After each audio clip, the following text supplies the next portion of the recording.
छवि सुबह से घर के कामों में लगी हुई थी। आज उसके काम में तेज़ी थी। उसे मायके जाना था अपने भतीजे के जन्मदिन पर।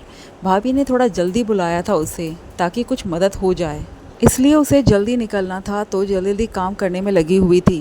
वहीं पास बैठी उसकी सासू माँ उसे काम करते हुए बड़े गौर से देख रही थी। बस कह कुछ भी नहीं रही थी।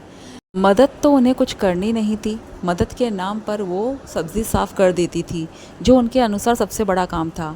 आखिर जब काम ख़त्म हुआ तो सासू माँ ने ताना मार ही दिया, आज तो मायके जाना है, देखो अपने आप ही सारा काम जल्दी जल्दी ख़त्म हो गया, वरना रोज़ तो इतना धीरे धीरे काम करती है कि काम ही रह जाता है। सुनकर छवि को गुस्सा तो बहुत आया, पर कौन अपना मूड ख़राब करे, इसलिए कुछ कहा नहीं। बस फटाफट तैयार हुई और अपने मायके जाने के लिए रवाना होने लगी। पर उससे पहले सासू माँ से कहा, आप लोग भी शाम को केक कटने तक पहले ही सुमित जी के साथ आ जाना और वरुण को भी ले आइएगा। इतना कहकर छवि वहाँ से निकल गई बिना सासू माँ की प्रतिक्रिया जाने। पता था कि ताना ही मारेगी, इसलिए दिमाग लगाना ठीक नहीं समझा। उन्हें बस कोई ना कोई बहाना चाहिए होता था ताना मारने के लिए। कब किस बात को लेकर बैठ जाए कुछ पता नहीं, इसलिए छवि जहाँ तक हो सके उनसे दूरी बनाकर ही रखती। पिछली बार भी हंगामा हुआ था जब उसके छोटे भाई के बच्चे का मुंडन था और सासू माँ ने ये कहकर वरुण को नहीं भेजा कि तुम्हारे माता पिता ने वरुण को न्योता नहीं दिया, जबकि मम्मी पापा ने सासू माँ से कहा था कि आप सभी को आना है। जब सुमित जी ने यह बात सासू माँ से कही तो उन्होंने कहा कि वरुण का तो नाम ही नहीं लिया। छवि की सुमित से 2 साल पहले शादी हुई थी, पर घर में सासू माँ, सुमित, छवि और एक देवर वरुण था। कुल मिलाकर 4 लोगों का परिवार था, लेकिन उसके बावजूद भी घर में शांति नहीं थी। कारण सासू माँ का स्वभाव, वो कब किस बात को पकड़कर बैठ जाए और फिर उसका हंगामा कर दे, कुछ कह नहीं सकते। खैर छवि अपने मायके पहुंच गई और वहां जाकर अपने भतीजे के बर्थडे की तैयारी करने लगी। छवि के मायके में उसकी माँ, भैया, भाभी और भतीजा था, जबकि छोटे भाई भाभी अपनी जॉब के कारण दूसरे शहर में रहते थे। माँ की तबीयत अधिकतर ख़राब रहती थी, इसलिए अधिकतर काम भाभी संभालती थी। शाम को केक कटने के समय सुमित अपनी माँ और अपने भाई को लेकर वहाँ पहुँच गया। भाभी के पीहर वाले भी आ चुके थे, तो सबने मिलकर केक काटा। उसके बाद खाने पीने का आयोजन हुआ। भाभी और छवि दौड़ दौड़ कर सारा काम संभाल रहे थे। सासू माँ भाभी को बड़े गौर से देख रही थी।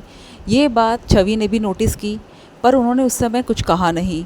उसे पता था कि अब घर जाने के बाद भाभी को लेकर कुछ ना कुछ सुनने को ज़रूर मिलेगा। काफ़ी देर हो चुकी थी, इसलिए घर आने के बाद कोई बात नहीं हुई। पर जब सुबह सुमित जी और वरुण सासू माँ के साथ नाश्ता करने बैठे, तब सासू माँ ने टेबल पर ही अपना बाण फेंका। देखो लोग अपनी बहू पर कितना जुल्म करते हैं। खुद के घर में बहू की कोई कद्र नहीं होती है, लेकिन ससुराल में आकर लोग सिर तो बड़ा उठा लेते हैं।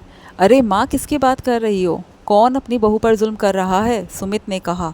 अरे तुमने देखा नहीं, कल छवि की बेचारी भाभी अकेले काम में लगी हुई थी और कोई उसकी मदद भी नहीं कर रहा था, जबकि छवि की माँ, वो तो बस लोगों से बतियाने में लगी हुई थी। और यहाँ मैं इतना काम करती हूँ उसके साथ, तब भी मेरी कोई कदर नहीं है। पर मम्मी जी की तबीयत ठीक नहीं रहती, इसलिए काम नहीं करवा पाती, पर फिर भी वो मेहमानों को तो संभाल ही रही थी, सुमित ने कहा। अरे सब बहानेबाजी है, ये सब तो बहुओं से काम करवाने के तरीके होते हैं। दोनों माँ बेटी कामचोर है। वहाँ तो दौड़ दौड़ कर काम कर रही थी और यहाँ काम करते ही रोना आता है। मैं इतना काम कर लेती हूँ तब जाकर घर का काम होता है, नहीं तो काम ही ना हो। अच्छा मम्मी जी, बताइए आप कौन कौन सा काम करवाती है, ज़रा मैं भी तो जानूँ। अब की बार छवि ने कहा। क्यों, अधिकतर काम तो मैं ही करती हूँ, सारी सब्जियाँ तो मैं ही साफ़ करती हूँ, सासू माँ ने कहा। और इसके अलावा कुछ और क्या सारा काम ही मुझसे करवाएगी? देख, कहती नहीं थी मैं कि ये कामचोर है, सासू माँ ने अपनी बात को सही साबित करते हुए कहा।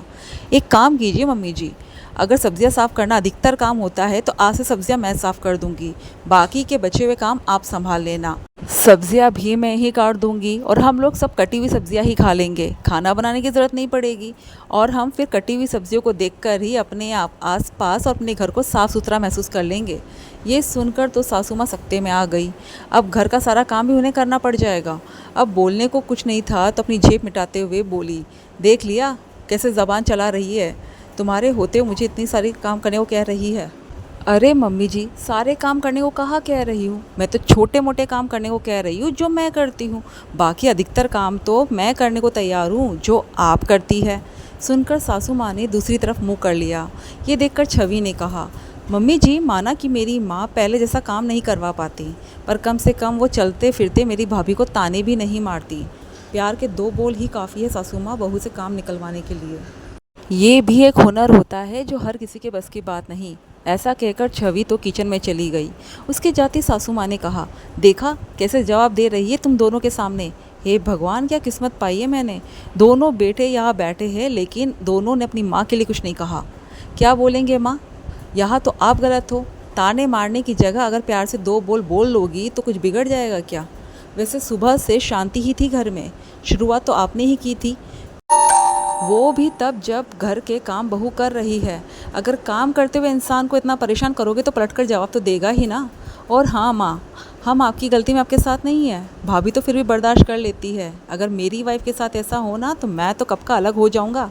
आखिर मुझे तो अपनी ज़िंदगी में शांति चाहिए। इसके आगे तो सासू माँ कुछ कह ही नहीं पाई।